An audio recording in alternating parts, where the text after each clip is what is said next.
بكره بمشيئه الله، بكره بمشيئه الله 5/8/2025 الساعه 4 العصر، تمام؟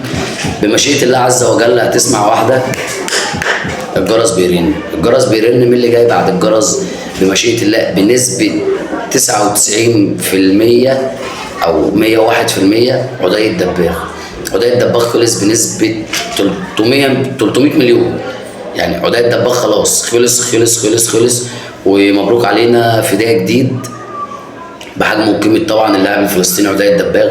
عدي الدباغ لعيب مهاجم فت، حاجة كده من ريحة عمرو زكي في عماد متعب في باسم مرسي مع بعض، يعني انت فاهم، حاجه كده جامده قوي. مهاجم بيجيب الكوره جون من اقل لحظه، الكوره لو عدت كده جنبه بيعدي جنبها بيجيبها جون من اقل لحظه. عدي الدباغ بيقدر يجيب جون او اتنين او تلاته، فنتمنى خير ان شاء الله، ونتمنى يا رب ان الصفقه تتم على خير. وشكرا اخواتي في الله.